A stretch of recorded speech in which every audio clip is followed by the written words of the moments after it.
Okay. Yeah, so that's the most mind-blowing thing about Meshuggah is when you first hear them, you're like, wow, this is like an extreme metal band that has like some really crazy prog influences. Like this is probably the most prog that extreme, I mean really like frighteningly heavy metal music has ever gotten. You're like, wow, this is like a prog extreme metal band.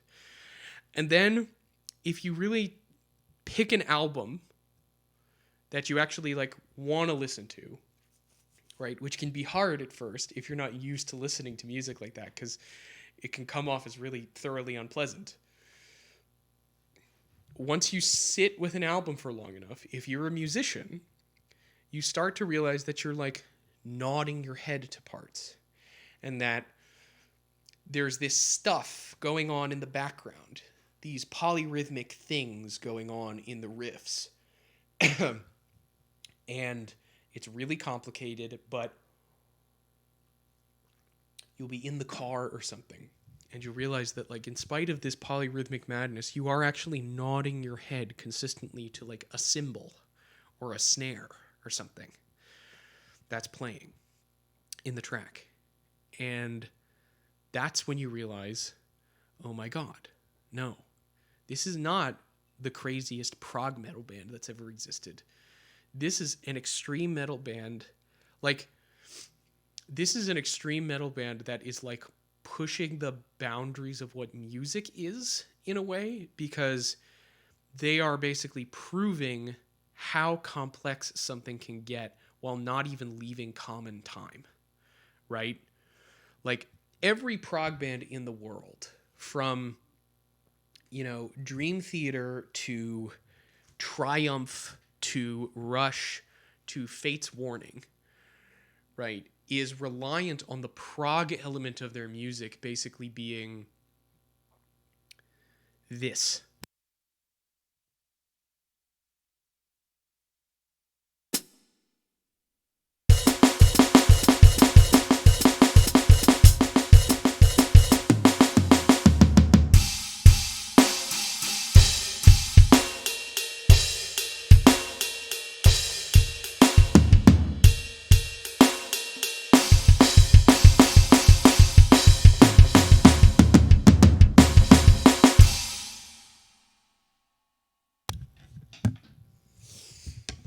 That's like, you know, typical prog thing is like it's in, what I played there was patterns of 5 and then patterns of 7. And it's like, the typical verse of a prog rock song is you have some person who's singing over it who's barely in time because it's incredibly awkward to sing over those time signatures, right? And basically the whole band is just hitting stabs on accents in a weird sounding meter, right? So it's 5. So it's 1 2 3 4 5 1 2 3 4 5 1 2 3 4 5. So they all hit the stab on those accents.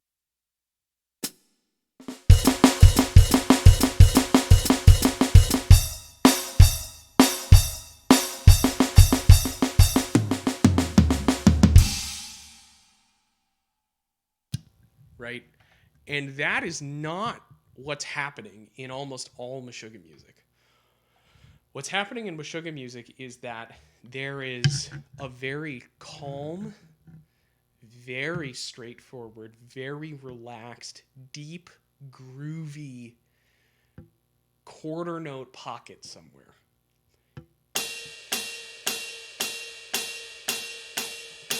And then over it is just like da da dun dun dun dun bum ba da boo ba da da ba boo ba da ba ba da bum ba da bum ba da bum ba boo ba dee ba ba da bum. Just like some 4-measure long repeating pattern that doesn't line up with the bar line or something like that. And so it takes 6 rotations for it to actually work out for the rotation to end on the next downbeat. And then they do some 2-measure pattern. And then that makes a phrase of 8 measures. And then maybe they repeat that twice, and the second time there's a little bit of a variation in the note. structure, so it gives it a little variety. And then they go into a verse, and then the verse is some totally different thing. It's all that. That whole song is that. I mean, even the part where he's playing certain snare accents, even that I'm not totally sure what they are, but he's essentially playing the 2 and 4. There's a part of that song which is essentially the part post breakdown, where I am thinking of it in a really complicated way because I can't really feel where the 1 is. So like I'm counting it as basically 5 phrases of 6/8, followed by a measure of 8/8, 5 phrases of 6/8, followed by 10/8, 5 phrases of 6/8, 12/8, and then 5 phrases of 6/8, and then 14/8 or 7/7/4, right? Whatever you want to call it. And like that's actually the most natural way for me to feel that. But if you do the math on it, it just comes out to 4/4. Like and then there's a tag at the end of it which basically rounds it out to be, you know, fully straight measures basically. Like that's what it is. It's 4/4, that whole thing.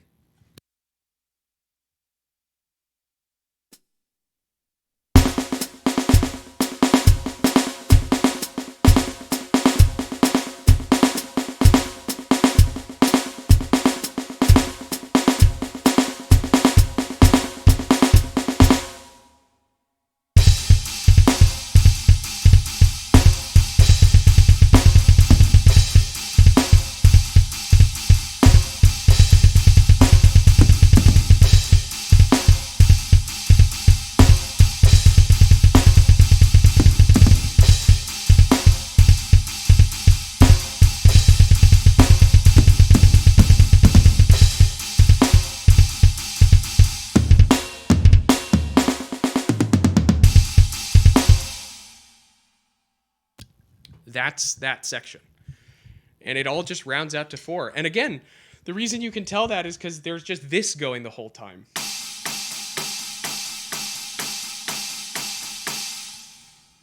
You know, you're just sitting there. You could even remove the accent from it if you wanted to make it clearer. Don't even do. Just make it quarters.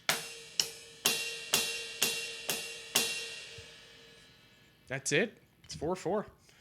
I'm trying to think of other good examples of that.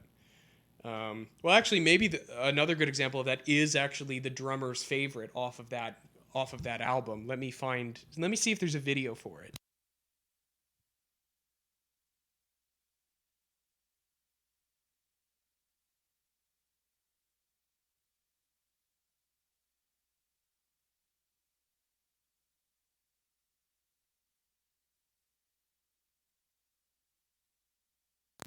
Let's see. Let's see here. Official lyric video. Oh, Troy Wright. Troy Wright is a fantastic player. I'm sure his cover is phenomenal. What is this ad for? Sleep in this bed. Stand under this fountain. Go to a terrible hibachi. Oh, look. Stay in this hotel. Waste your money in Vegas.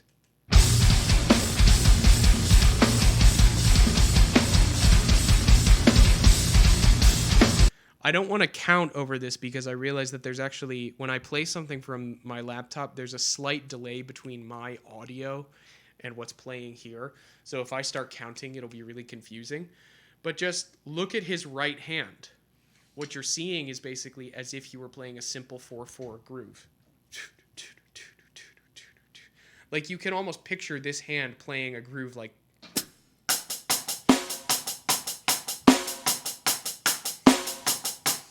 Because that's what that hand is doing.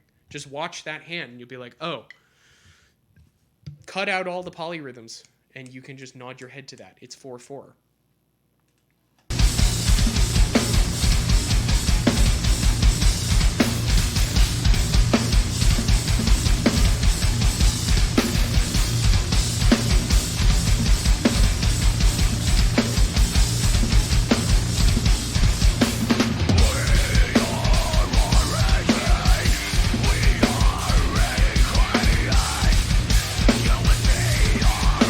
watch when that China cymbal on his right shakes. It's just a downbeat. Bop, bop, bop, bop, bop, bop, bop, bop, bop, bop, bop, bop.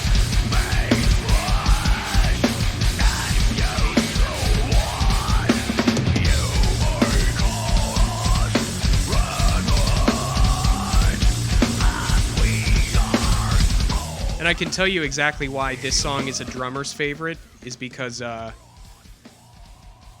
there is a section where the band leaves an absolutely absurd amount of open space that you could never imagine a modern heavy metal band leaving, and they just kind of break the rules and do it anyway. There's a segment where it's just cymbal and snare with no bass drum underneath it. Like, the part feels so much more open, and it's for like a full measure. There's just like no bass drum in the breakdown. I mean, and the funny thing is it's heavier for it. Like, it's a beautifully constructed part because it's actually unbelievably heavy because it's constructed that way. That's why this song is a drummer favorite, is because of that breakdown section. And I'll point it out to you when it happens, but you also hear it because it just gets big and open.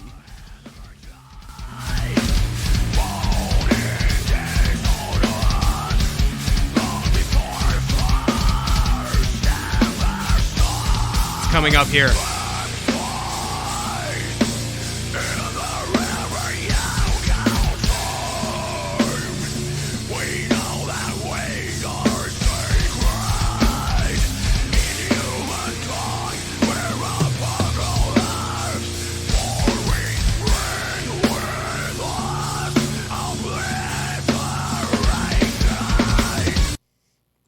Yeah. And of course, Troy Wright, a truly incredible player. Interesting thing about that, actually weird kind of synchronicity here. Troy Wright was on the previous Pliny album to this one. He was actually on the prior one before this,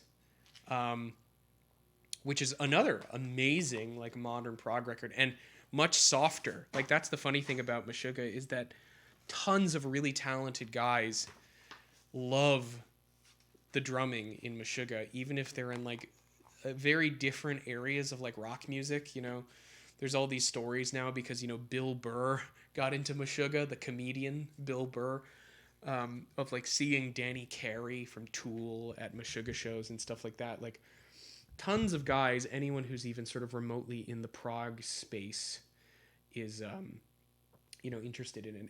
And you know, the thing that's really important to recognize about the weird, like you're saying, the music theory breakdown of Meshuggah is that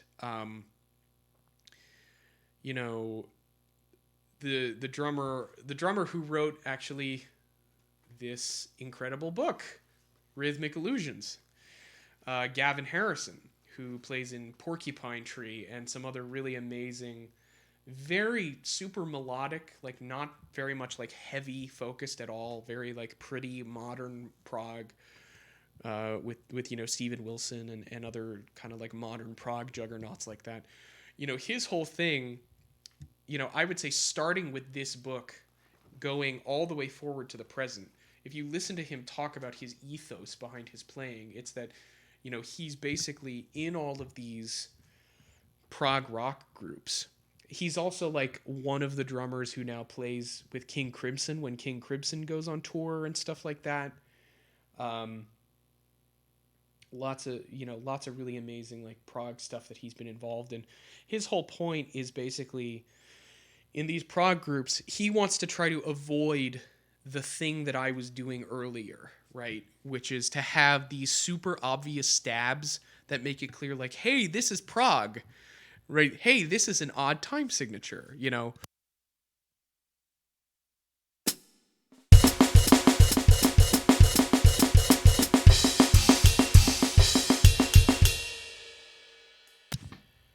You know, his whole idea is that stuff is like kind of lame. It's kind of lame if you're not doing a little bit more to make it groove and to make it feel good.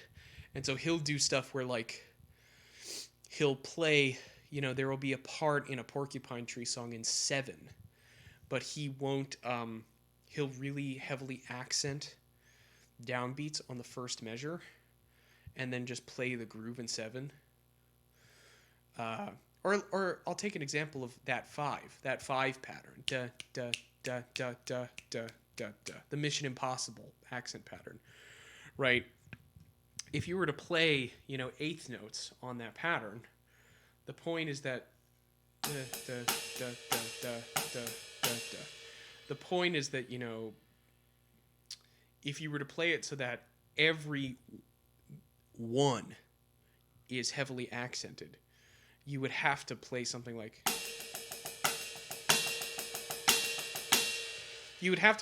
that like makes it obvious that you're not playing in 4, because it would be like accented in a way that's like really unnatural and strange. And his point is basically like maintain the essence of the odd time signature groove, but make it feel more in the pocket and groovy and like you want to move your head and dance to it by playing the accents as if it's still in 4.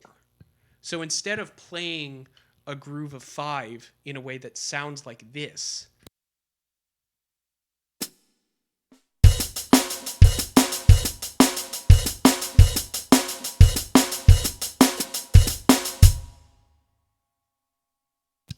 he would maybe like chill out on that hi-hat a little bit and play it as straight, accented, unaccented. Da, da, da, da, da, da. Even keep the weird snare pattern that makes it clear that it's in 5, but just make it groove more.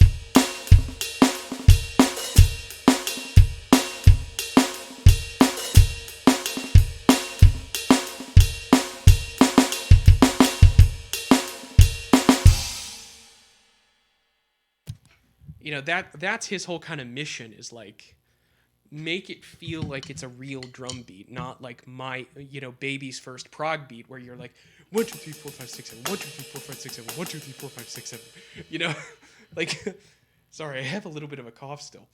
Like don't play it like that. Like play it in a way where it still grooves and still feels like comprehensible to the modern ear and what the modern ear is used to hearing. And the thing about Meshuggah is that basically Meshuggah is sort of like the opposite of that, right? If the Gavin Harrison ethos is that I'm going to play music in odd time signatures but make it feel groovy as if it's in straight time, which is also what we've talked about Symphony X doing, which is that stuff that's in an odd time feels like it's in straight time because they play it very naturalistically in a way that flows like it's 4/4. The Meshuggah ethos is the exact opposite, which is I'm going to play straight time, and I'm going to totally bend the limits of modern music theory by making it sound like whatever's going on is incomprehensibly complex, right?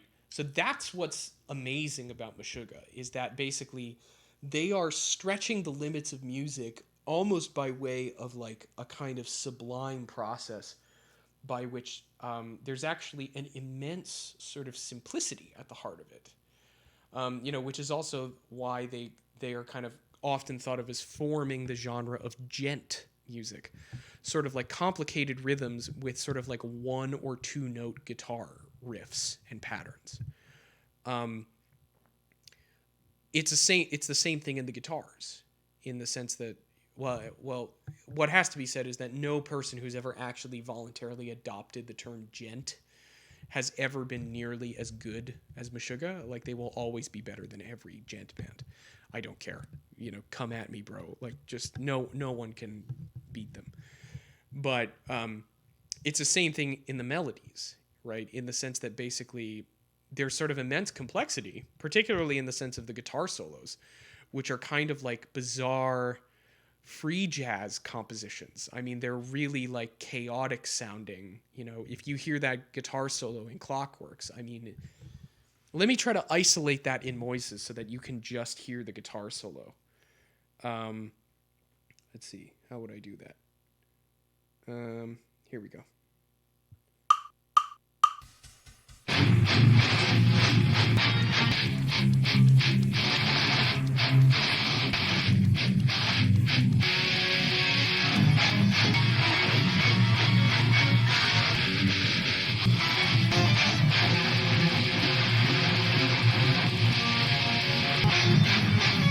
Sorry, that's really unpleasant to listen to. Wait a second.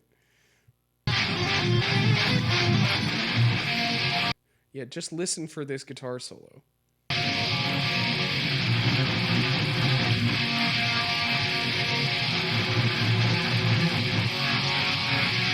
It's at the end of this.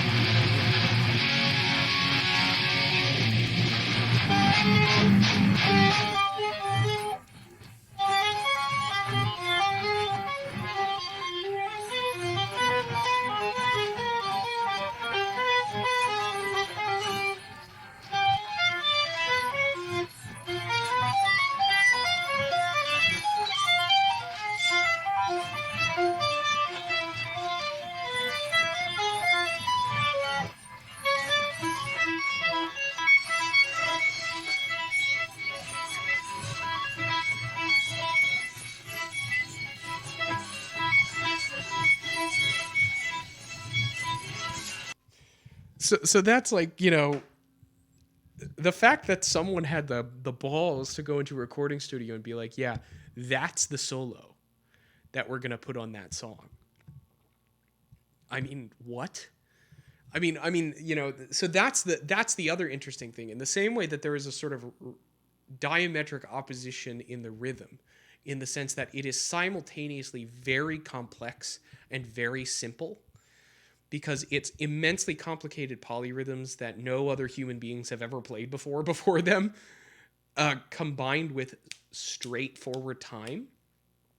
The same thing melodically and harmonically. You have sometimes one note riffs, two note riffs, and then you have these guitar solos that are like the most avant-garde, esoteric, bizarre things you've ever heard, right? Like, again, it's like this duality of incredible simplicity with incredible complexity.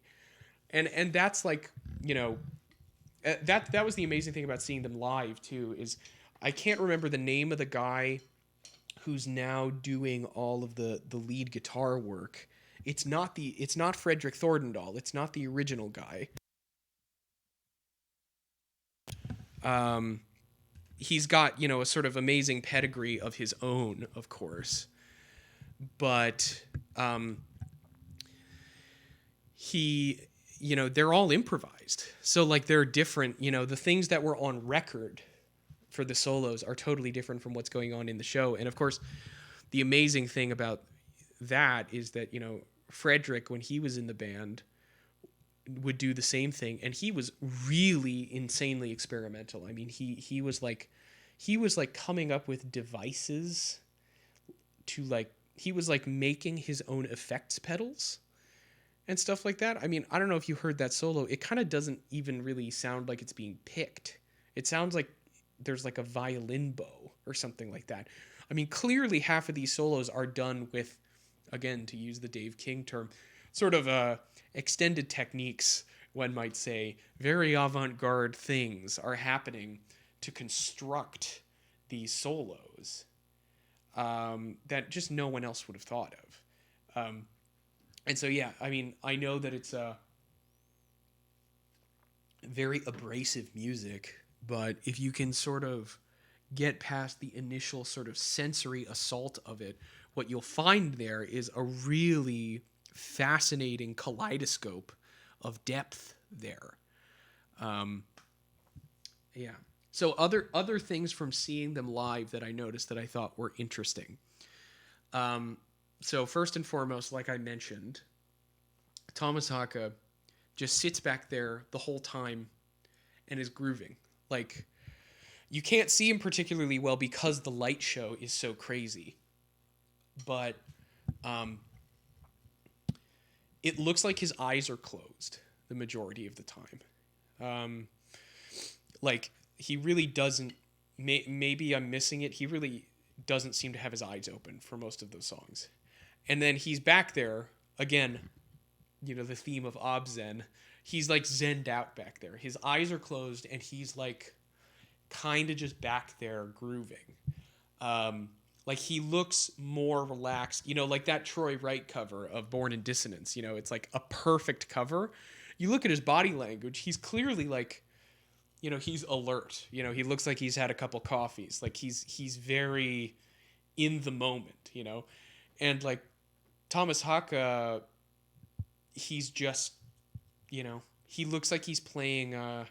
He looks like Carter Beauford in the Dave Matthews Band or something like that. He's just like, hey man, this is great. Like he's just back there having like the time of his life.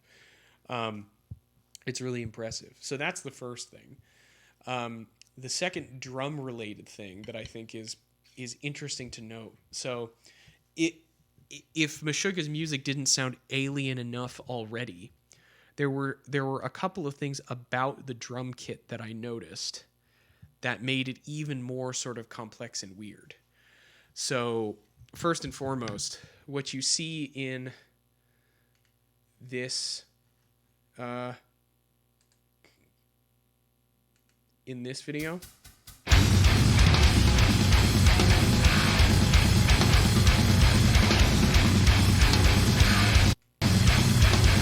So I can't tell if there's a camera that's or a cymbal that's blocking it here. It appears that there's only one rack tom here. Live, there was like a whole set of rack toms. I think there were like 3 rack toms and then connected to 2 floor toms, or maybe 4 rack toms. And the interesting thing about this,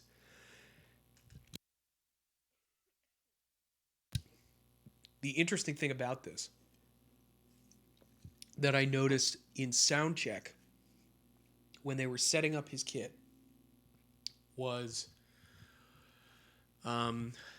let's say I'm a right-handed player. So I'm trying to think of this. So let's say I'm a right-handed player. My kit's in front of me. You're facing me this way. You would be seeing my drums go from here this way in terms of the rack of toms all the way down to the floor toms. It would be descending in this direction, right? I think there were 3 rack toms and then floor toms. So first thing, very, very infrequent use of the hi-hat that, again, I'm trying to be a right-handed player here. Very, very infrequent use of the hi-hat that would be here.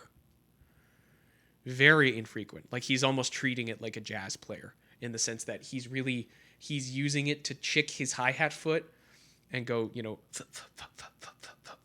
on eighth notes during most of those songs.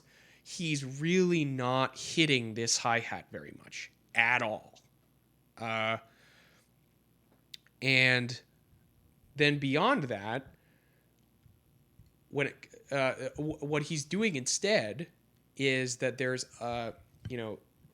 3 rack toms, the 2 floor toms, basically in the little sort of diagonal space between that 3rd rack tom and the floor tom is an open hi-hat, which is probably the same pair of hi-hats that you see here. I'm imagining this pair of hi-hats where I'm circling with my mouse. He had hi-hats probably right about there. They were maybe a little bit closer to him than this and maybe a little higher, but they were pretty much in this position. And you can actually see, I'm going to mute this, you can see in the verses that that's the hi-hat that he's using. He's not hitting with this at all. Which is, by the way, yeah, see, he's hitting that. He's not even touching his main hi-hat here. Which, by the way, if you noticed when I was playing, this song, I used this bad boy that I have as a little splash cymbal. I did not use this hi-hat because I noticed that there was wisdom to him using that auxiliary hi-hat rather than his main one, because that snare is being hit with such force and such consistency so frequently that you really need to have the opportunity to strike that at full volume. And if you're crossing over, you are bound to get yourself crossed up, because your snare arm needs to get yay high oftentimes in order to get the correct volume. And if you're trying to hit a hi-hat, there's no way to avoid this. So you need to play open-handed. But anyway, so yeah, almost never used the sort of main hi-hat that would be on this side if I was a right-handed drummer and you were looking at me. And then, yeah, row of toms. And then here's the interesting thing. Like I said, pretty sure it was 3 rack toms, space for the hi-hat, a secondary hi-hat, then 2 floor toms. First off, notice that unlike Gary Pepperoni, he did not have 3 sets of hi-hats. Still haven't come across anyone who, for any logistical reason, feels the need to have 3 sets of hi-hats besides Mr. Moondance. That's beside the point. 3 rack toms. Pretty sure the middle of these 3 was actually pitched higher than the first one. So if it were to be a sequence of 3 notes on these toms, a normal drum kit would have dun, dun, dun. And then the floor toms would be very big and washy and would be like blah, blah, right? They would be huge and open. So altogether it would be like dun, dun, dun, the, buh. Or maybe you would tune those floor toms to the same note. His toms were like dun, dun, dun. So the middle one was actually higher than the first one. So it didn't go dun, dun, dun. It went dun, dun, dun. And that is for reasons totally incomprehensible to me. And the only rationale that I was able to think of as I was like obsessing over this detail about this tom that I heard in sound check. You know, the guy's up there and he's hitting toms. And I'm like, oh yeah, it's just gonna dunk, dunk, dunk, bonk, bonk. And then he's up there and I hear him hit the toms and I hear it go dunk, dunk, dunk, dunk, dunk, dunk. And I'm like, wait a second, something's up with that second one. And then he hits them again. And it's like, yep, for sure. Those first 2 hits, they don't go dunk, dunk, they go dunk, dunk. And after obsessing over this for God knows how many hours, the only conclusion I can come up with is basically just that middle one is cranked up higher than the first one, simply to make even the conventional heavy metal fills that he plays sound totally alien to the ear. That's really all I can think of, is that basically if he's in a place during a song musically where the correct thing to play is like a basic heavy metal type fill,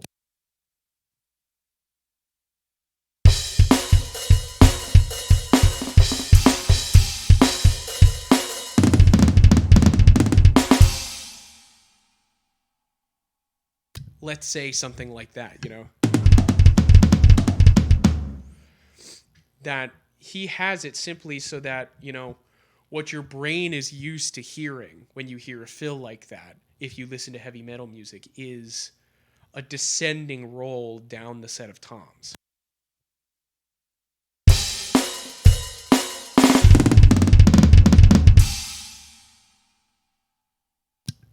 That's kind of what your brain is used to hearing. And then basically, you know, on very particular fills that are meant to stand out quite a bit, that In fact, oftentimes the composition will draw your attention to stuff from like Dream Theater and Machine Head. I'm thinking of specifically. There are fills that very intentionally go the opposite way. They go up, right? So sometimes you'll be primed to hear that.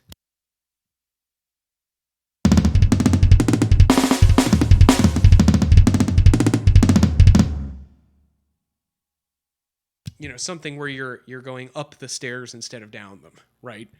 Um, the only reason I can think is basically just that he can play sort of a totally conventional fill and not even do it in this kind of gimmicky way where you do the exact opposite of what your ear's used to. And instead you have this sort of weird in between where maybe you're playing pretty much normal metal fills, but there's just some sort of staggering skipping thing that the well-trained ear of a person who listens to a lot of rock or metal music isn't used to hearing, you know? So that he's playing like kind of normal. I think even in Clockworks there are fills like this, where it's basically just really fast. They're not even as complicated as what I was just playing. They're really just 2 on the hands, 2 on the feet. But where he can just flip up the order of them in such a way where they sound really weird.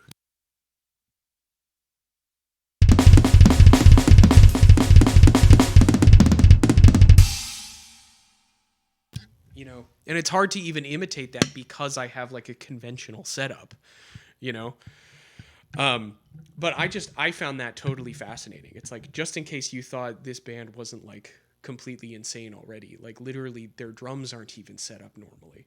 And then of course when they were sound checking the guitars, you realize just how alien their guitar sound is too.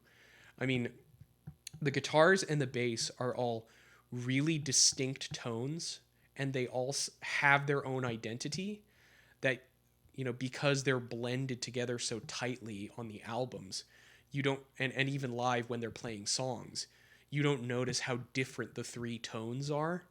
But when they're played individually during sound check, you notice that they really have an identity that really builds together in a really interesting way when they are playing in unison. But like, yeah, there's one guitar that is like really growly and seems to have a lot more like upper mid range in it. And then there's one that is like super fuzzy and also super scooped where there's like no mids. And I don't know which one is which. And then the bass is crazy because the bass sounds like it is constantly being put through a fuzz pedal.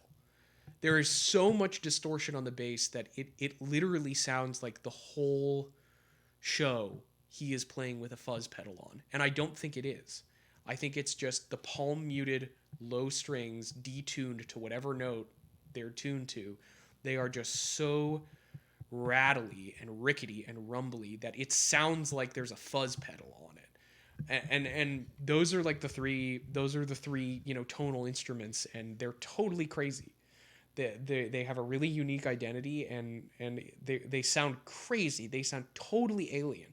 So again, like if the music wasn't crazy and alien enough, you know, the way that the instruments are like set up isn't even conventional. Um, just really amazing stuff. And then beyond, you know, the sort of technical things, it's of course the showmanship is just off the wall. They're clearly playing to metronomes, but Thomas never counts in the songs. Like the metronome doesn't start and he doesn't like let it go for 4 clicks and then go like 1, 2, 3, 4, you know, on the hi-hat or something like that. No, they don't do that. Like the metronome kicks in and there's silence and then they just kick into the next song.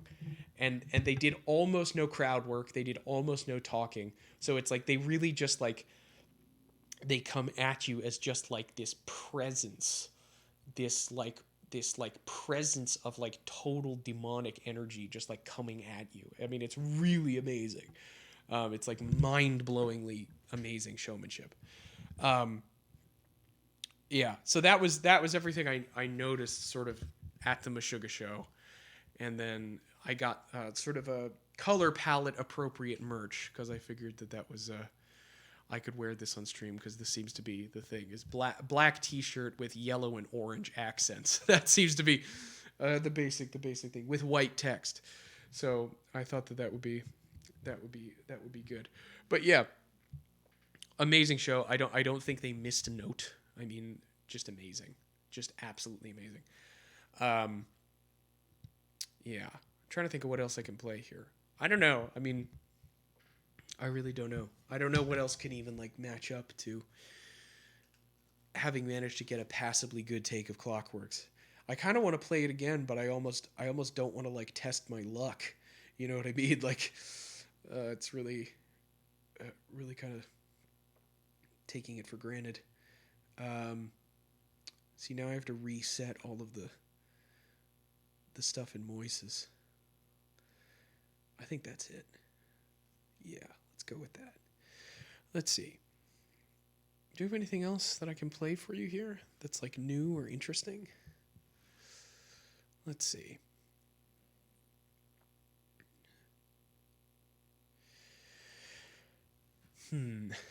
Let's see. There's nothing really thematically appropriate that I feel like I could play. Let's try the Killer song again and hope that I don't drop something this time. That might be fun. Yeah, let's go for that.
back to basics in a way here.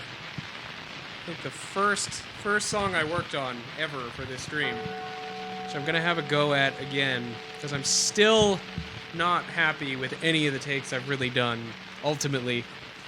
So gonna see what progress I can make, and hope that I can untangle these wires before the drums come in. Wow, jeez. Okay.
the past, a shattered glass prison wall behind me.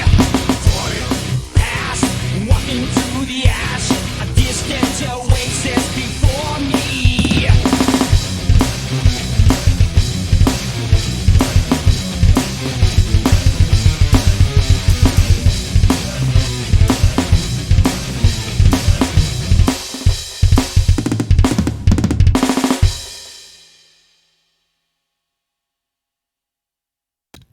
Gotta love when the app crashes.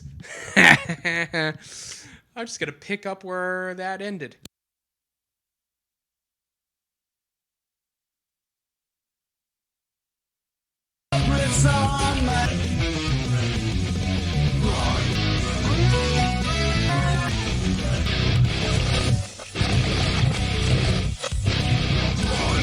Fast, in the wreckage of the past, a shattered glass prison wall behind me. Past, walking through the ash, a distant oasis before me.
Oh boy. Well, it's committed to memory. It's just cleaning it up. Just cleaning it up. I think it's another scenario in which the recording maybe actually makes it harder than if you were playing it live with other people to a certain degree. Just little shifts in time to clean up to make it totally metronomically perfect that I'm still not quite used to. And it doesn't help that actually I'm pretty sure that there actually is something wiggity going on with my double bass, because I can feel myself hitting into the pedal, and I can feel certain hits either just not triggering or being really light, which is not great. So that might be something I have to investigate this coming week. But oh man, I'm pretty happy with that. I'm pretty happy with the Meshuggah and with the earlier Dream Theater with Constant Motion. I'm pretty happy with those. I'll have to do the playback here and see if I still like them as much as I did when I was actually playing them. Maybe I'll chop them up to post them to Insta.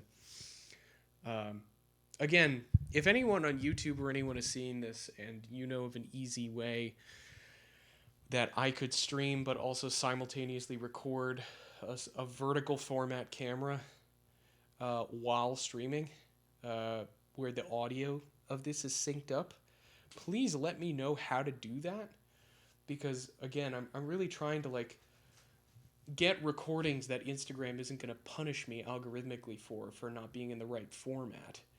But to be honest with you, I feel like I don't like posting on the platform enough to justify spending all of my time to set up an entire separate rig that's working totally simultaneously with what I already have going here. So I'd appreciate any input on that.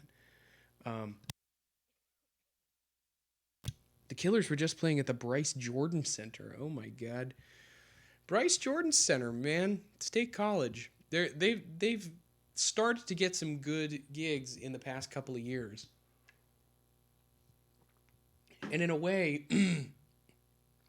I almost feel like it gets rowdier because they don't allow drinks in the Bryce Jordan Center. There's no alcohol. And so people just have to sort of summon up this l'esprit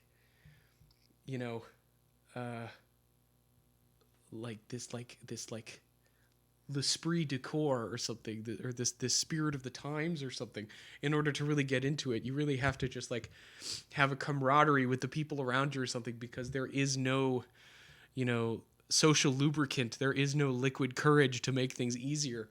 So I almost feel like the shows there are actually oftentimes really high quality, and I'm sure that's God, that must be an odd thing to see them now. I feel like they're they spent so many years being sort of aesthetically sort of are they like the Strokes or the Cure? I can't really remember which one. But they're so similar in sort of aesthetic to that group that it's got to be weird seeing them as kind of older men now. But I'm sure they play a hell of a show anyway. Gosh. Is there anything else? Anything else to chat about? I don't think so. We've obsessed over some Meshuggah. I think we did a lot of obsessing over Meshuggah, actually. I'm really curious to actually see that playthrough of Clockworks and to listen back to that, because that was very cathartic to play that and to feel like I was pretty much on it the whole time, and to finally sort of be able to come out of the guitar solo at the right moment and stuff like that, because that was really a trouble spot for a very long time when I was trying to learn that song. So I'm pretty happy with that in my head. Hopefully on contact with reality, my perception won't get destroyed too hard. But if it does and I'm not satisfied with it, we'll come back and that'll be the first thing I play next time. I'll just kick on the stream and I'll just kick into Clockworks immediately. Because now I know I can basically do it. You know what I mean? So I feel like I kind of have that in the Rolodex of available songs now. But beyond that, I don't know. Maybe I'll have to learn some Rush for next time. What Rush can I learn? I could learn YYZ. I mean, you know, in some ways, YYZ, a big part of it is just that, you know, it's just it's the classic Neil Peart ride cymbal groove. You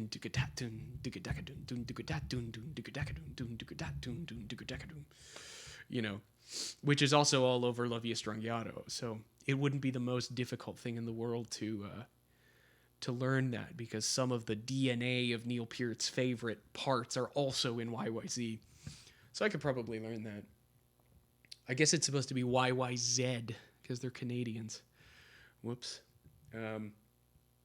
And I don't know if there's a recording, like a video recording of that drum solo from Exit Stage Left, but we could watch his drum solo too, because it's really amazing. Worst comes to worst, I do think there's a video.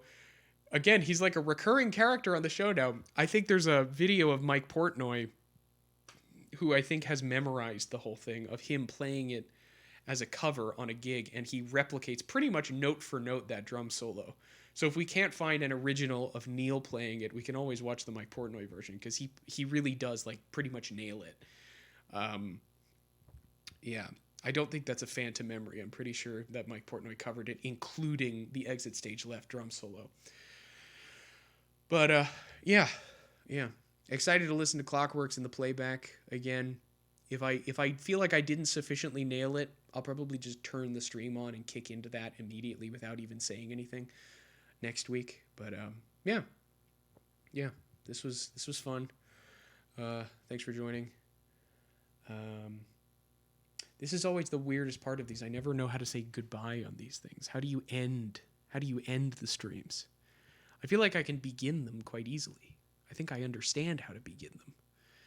It's very intuitive to me. I don't know how to end them. I always just feel like I slowly move my mouse over here to the stop streaming button, and then I just hover over it. And I wait for any major insights coming from the chat.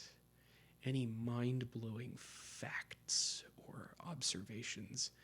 Any quotes from famous philosophers or authors. No, I sense that there's no such insights arriving. Okay. Well, this has been almost exactly 3 hours now, so I'm going to go collapse in a puddle of my own sweat now. And I'm still like slightly sick, so I'm going to go try to recover from that. I don't know what the deal is. I haven't been sick in like years, and I've gotten sick like twice in the past couple of weeks. It's very, very disconcerting. Yeah,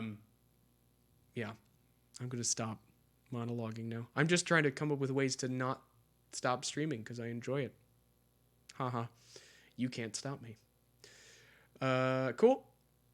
Talk to you next time. Maybe we'll return to some Meshuggah. We'll probably return to some more Rush. We'll almost certainly be returning to more Dream Theater. Maybe I'll try to come up with some real surprises, something really out of the wheelhouse. But we'll get there. I'll get some weird stuff in eventually. Maybe I'll play some of that dubstep music next time that I took the drums out of with the Moises app and stuff like that. That could be fun to just play some like dancey music. That could be fun. Cool. Talk to you all next week. Thank you very much. Goodbye.